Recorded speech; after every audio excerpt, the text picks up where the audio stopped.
ఈ వీడియోలో మనం basic structure of a C ప్రోగ్రామ్ని డిస్కస్ చేద్దాము. సో ఏ సి ప్రోగ్రామ్ రాయాలన్నా సరే మనం ఈ స్ట్రక్చర్ని ఫాలో అవ్వాలి.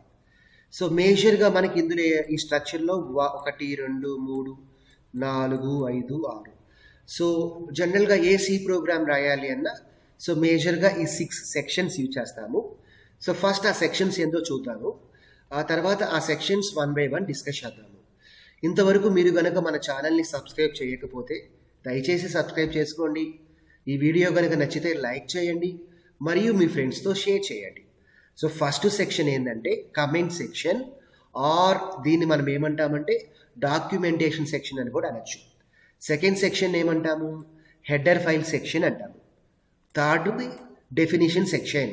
Fourth one global variable declaration section. Fifth one main function. Sixth one user define section. ఇప్పుడు మనం వాటన్నిటి గురించి 1 by 1 డిస్కస్ చేద్దాము. సో ఫస్ట్ వన్ ఏంది, కమెంట్ సెక్షన్. అసలు కమెంట్ సెక్షన్ని ఎందుకు యూజ్ చేస్తున్నాము?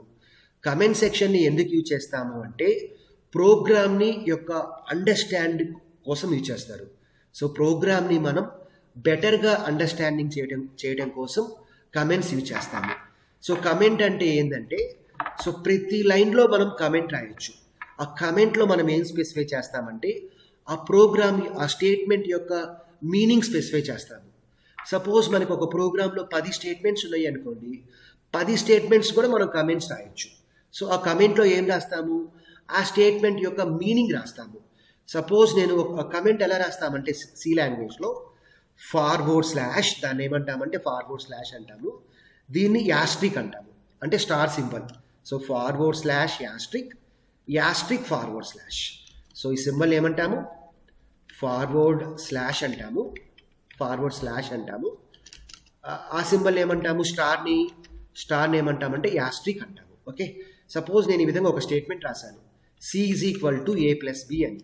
దీని యొక్క అర్థం ఏంది, add A to B and store result in, and ఎక్కడ స్టోర్ చేస్తున్నాము, కమెంట్స్ ఎలా రాస్తాము, forward slash asterisk, so add A to B and store result in C.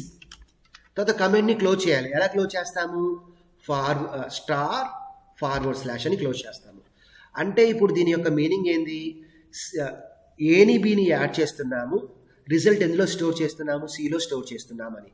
Suppose మీ యొక్క ప్రోగ్రాము ఇంకొకరు చూశారు, వాళ్ళకి మీ ప్రోగ్రామ్ అంటే ఏందో తెలియదు, బట్ ఈ కమెంట్ కనుక చూస్తే వాళ్ళకి ఆ స్టేట్మెంట్ ఎందుకో అర్థమైపోతుంది. దానికోసం మనం కమెంట్ యూజ్ చేస్తాము. Comments are mainly useful for understanding purpose.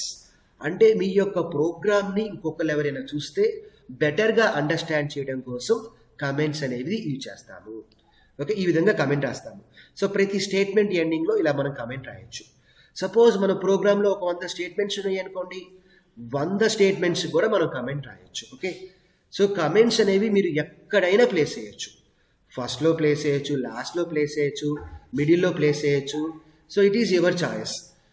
కమెంట్ని మనం ఎక్కడైనా ప్లేస్ చేయొచ్చు. సో ఇది కమెంట్ యొక్క మేజర్ అడ్వాంటేజ్.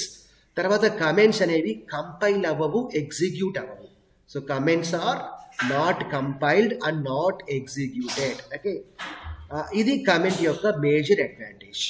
తర్వాత ఏముంది మనకి, హెడర్ ఫైల్ సెక్షన్ అనేది ఉంది. హెడర్ ఫైల్ అంటే ఏం లేదు, మనకి సి లాంగ్వేజ్లో చాలా హెడర్ ఫైల్స్ ఉన్నాయి. అందులో ఒక హెడర్ ఫైల్ ఏంటంటే #include stdio.h. అదేవిధంగా మనకి చాలా హెడర్ ఫైల్స్ ఉన్నాయి.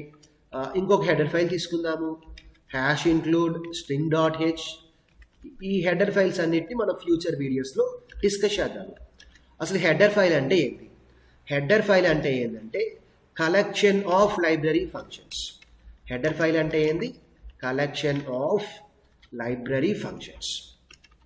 లైబ్రరీ ఫంక్షన్స్ అంటే ఏంది, సపోజ్ మనం stdioలో తీసుకున్నాం అనుకోండి, stdioలో మనకి printf అనే ఒక ఫంక్షన్ ఉంటుంది, తర్వాత scanf అనే ఒక ఫంక్షన్ ఉంటుంది, ఇంకా చాలా ఫంక్షన్స్ ఉంటాయి. సో printf ఫంక్షన్ కానీ scanf ఫంక్షన్ కానీ మనం మన యొక్క ప్రోగ్రాంలో యూజ్ చేయాలి అంటే ఈ #include stdio.h అనే ఒక స్టేట్మెంట్ని మనం రాయాలి. అది ఒక హెడర్ ఫైల్. తర్వాత మనం string.h అని ఇంకొక హెడర్ ఫైల్ తీసుకున్నాము. సో string.hలో ఇంకొక 2 ఫంక్షన్స్ తీసుకుందాము, STRLE అని ఒక ఫంక్షన్ ఉంది. చాలా ఫంక్షన్స్ ఉంటాయి ఈ విధంగా. తర్వాత ఇంకొక ఫంక్షన్ తీసుకుందాం, strcpy ఫంక్షన్. సో మన యొక్క ప్రోగ్రాంలో మనం strlen ఫంక్షన్ కానీ లేదంటే strcpy ఫంక్షన్ కానీ యూజ్ చేయాలి అంటే మస్ట్ అండ్ షుడ్గా మనం ఏం చేయాలి అంటే string.hని మన ప్రోగ్రాంలో రాయాలి. ఇది హెడర్ ఫైల్ అంటే. దీని హెడర్ అని ఎందుకు అన్నామంటే మనం ఏ ప్రోగ్రామ్ తీసుకున్నా సరే ఈ హెడర్ ఫైల్స్ని ఏం చేస్తామంటే ఫస్ట్ రాస్తాము. అంటే ప్రోగ్రామ్ మొదటగా హెడర్ ఫైల్ రాస్తాము, తర్వాత మిగతావన్నీ రాస్తాము. సో అందుకని వీటిని మనం హెడర్ ఫైల్ అంటాం. హెడర్ అంటే ఏంది? హెడ్ అంటే ఏంది? తలకాయ ఎక్కడ ఉంటుంది? పైన ఉంటుంది. అదేవిధంగా హెడర్ ఫైల్ కూడా మన ప్రోగ్రాంలో మొదట్లో ఉంటుంది. హెడర్ ఫైల్ యొక్క డెఫినేషన్ ఏంది? Collection of library functions. Suppose stdio.h తీసుకుంటే అందులో ఉండే లైబ్రరీ ఫంక్షన్స్ ఏంది? printf, scanf. So printf, scanf కనుక మీరు ప్రోగ్రాంలో యూజ్ చేయాలి అనుకుంటే stdio.hని ఫస్ట్లో రాయాలి, అప్పుడు మాత్రమే యూజ్ చేయగలము. అదేవిధంగా strlen ఫంక్షన్ యూజ్ చేయాలి అంటే strcpy యూజ్ చేయాలి అంటే string.h యూజ్ చేయాలి. ఓకే, దీన్ని ఏమంటామంటే డాట్ని ఏమంటామంటే ఎక్స్టెన్షన్ అంటాము. హెడర్ ఫైల్ యొక్క ఎక్స్టెన్షన్ ఏంటంటే .h. సి ప్రోగ్రామ్ని మనం సేవ్ చేసామనుకోండి .cతో సేవ్ అవుతుంది. సిపిపిలో ఫైల్ సేవ్ చేసామనుకోండి .cppతో సేవ్ అవుతుంది. అదేవిధంగా హెడర్ ఫైల్ యొక్క ఎక్స్టెన్షన్ ఏంటంటే .h. ఇది హెడర్ ఫైల్స్ గురించి. తర్వాత ఏంటంటే డెఫినిషన్ సెక్షన్. డెఫినిషన్ సెక్షన్ ఎందుకు యూజ్ చేస్తామంటే మేజర్గా to define symbolic constants. Symbolic constants అని మనకుంటే వాటిని మనం ఏమంటామంటే మ్యాక్రోస్ అని కూడా అంటాము. సో సింబాలిక్ కాన్స్టెంట్స్ కానీ లేదంటే మ్యాక్రోస్ కానీ డిఫైన్ చేయాలి అంటే మనం ఏం చేస్తామంటే డెఫినిషన్ సెక్షన్ ఇచ్చేస్తాము. ఇక్కడ డెఫినిషన్ సెక్షన్కి సింటాక్స్ ఏంటంటే #define అని యూజ్ చేస్తాము. #define డైరెక్టివ్ అంటాం మనం. #define పై పెట్టాను. పై యొక్క వాల్యూ మనకు తెలుసు. పై యొక్క వాల్యూ ఏంది? 3.14. సో డెఫినిషన్ సెక్షన్ యొక్క అడ్వాంటేజ్ ఏంటంటే మనం డెఫినిషన్ సెక్షన్ యూజ్ చేసి ఒక కాన్స్టెంట్ కనుక డిఫైన్ చేస్తే ప్రోగ్రామ్ మొత్తం అదే వాల్యూ ఉంటుంది. మనం ఆ వాల్యూని మనం చేంజ్ చేయలేము. మనం చేంజ్ చేయడానికి కనుక ట్రై చేస్తే కంపైలర్ అనేది ఎర్రర్ మెసేజ్ డిస్ప్లే చేస్తుంది. సో డెఫినిషన్ సెక్షన్ ఎందుకు యూజ్ చేస్తాము? సింబాలిక్ కాన్స్టెంట్స్ కానీ మ్యాక్రో కానీ డిఫైన్ చేయాలి అంటే డెఫినిషన్ సెక్షన్ యూజ్ చేస్తాము.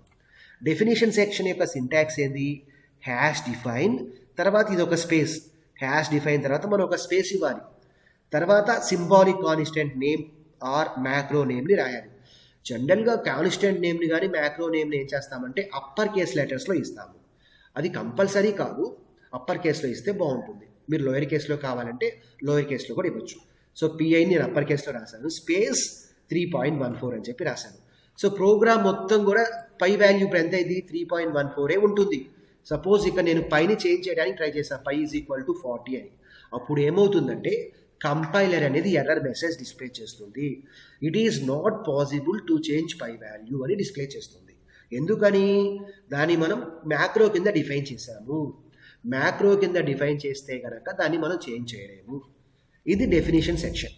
నెక్స్ట్ ఏంది? Global variable declaration section. మనకి మేజర్గా ఏంటంటే 2 వేరియబుల్స్ ఉంటాయి, ఇంకా చాలా వేరియబుల్స్ ఉంటాయి. స్టాటిక్ వేరియబుల్ అని, రిజిస్టర్ వేరియబుల్ అని, వాటి గురించి మనం తర్వాత డిస్కస్ చేద్దాము. మేజర్గా మనకి 2 వేరియబుల్స్ ఉంటాయి, local variable, global variable. Local variable అంటే ఏంటంటే దాన్ని మనం ఒక ఫంక్షన్లో డిక్లేర్ చేస్తాము. ఏ ఫంక్షన్లో డిక్లేర్ చేస్తే ఆ ఫంక్షన్లో మాత్రమే యూజ్ చేయగలము. సపోజ్ ఇక్కడ నేను function1 అని చెప్పి ఒక ఫంక్షన్ ఉంది. ఫంక్షన్ అంటే మనం తర్వాత డిస్కస్ చేస్తాము. ఈ function1లో ఏ అనే ఒక వేరియబుల్ డిక్లేర్ చేస్తాను. ఇంట్ అంటే ఏంది, వాటన్నిటి గురించి మనం తర్వాత డిక్లేర్ చేస్తాము.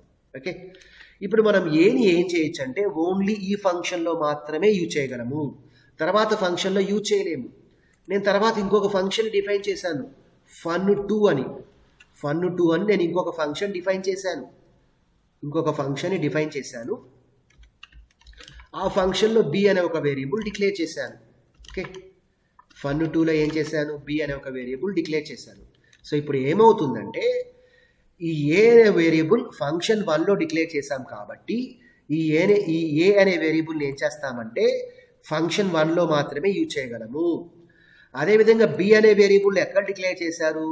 function2లో డిక్లేర్ చేశారు కాబట్టి bని మనం function2లో మాత్రమే యూజ్ చేయగలము. సో function1లో మనం bని యూజ్ చేయలేము.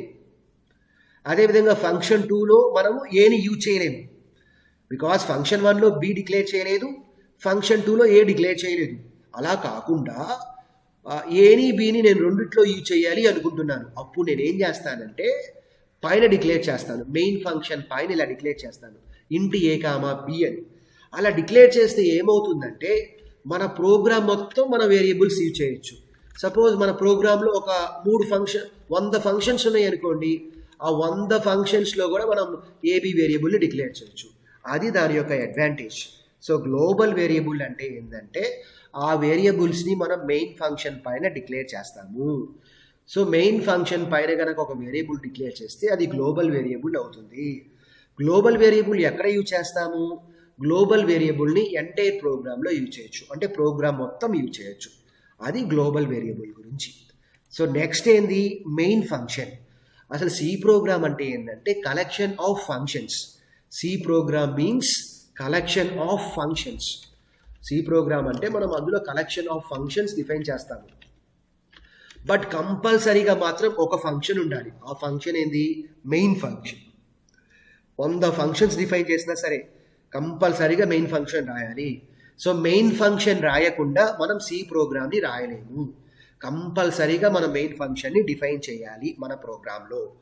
మనం ఏ సి ప్రోగ్రామ్ తీసుకున్నా సరే ఎగ్జిక్యూషన్ అనేది ఎక్కడి నుంచి స్టార్ట్ అవుతుందంటే మెయిన్ ఫంక్షన్ నుంచి స్టార్ట్ అవుతుంది.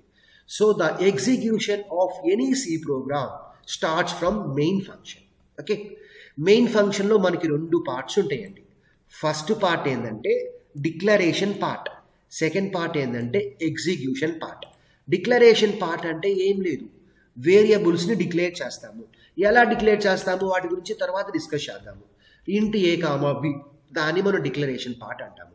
డిక్లరేషన్ పార్ట్ ఎక్కడ రాస్తాము?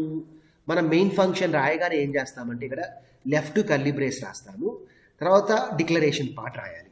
డిక్లరేషన్ తర్వాత ఎగ్జిక్యూషన్ పార్ట్ రాయాలి. ఎగ్జిక్యూషన్ పార్ట్ అంటే ఏంది? ఎగ్జిక్యూషన్ పార్ట్ అంటే ఏం లేదు, మనము ఆ వేరియబుల్స్ని రీడ్ చేయాలి.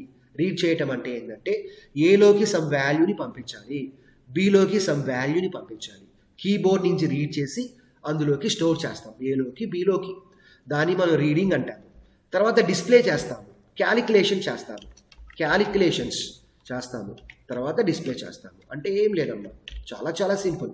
సో ఫస్ట్ ఏం చేస్తున్నాము? రీడ్ చేస్తున్నాము, అంటే ఏలోకి సమ్ వాల్యూని పంపించాలి. అంటే ఏలోకి 10 అనే వాల్యూ పంపించాను, బిలోకి 20 అనే వాల్యూ పంపించాను. దీన్నే రీడింగ్ అంటాము. మొత్తం డీటెయిల్గా తర్వాత డిస్కస్ చేద్దాం. క్యాలిక్యులేషన్ అంటే ఏంది? సపోజ్ మనం సమ్ చేయాలనుకుంటాము, సమ్ అంటే ఏంది? A + B, దీన్నే క్యాలిక్యులేషన్ అంటాము. తర్వాత డిస్ప్లే చేయాలి. డిస్ప్లే అంటే ఏంది? ప్రింట్ ఆఫ్ సి అని చెప్పి సమ్ అని రాస్తాము. దీని గురించి కూడా మనం తర్వాత డిస్కస్ చేద్దాము. ఓకే, వీటిని మనం ఎగ్జిక్యూషన్ పార్ట్ అంటాము. ఎగ్జిక్యూషన్ పార్ట్ అంటే ఏంది?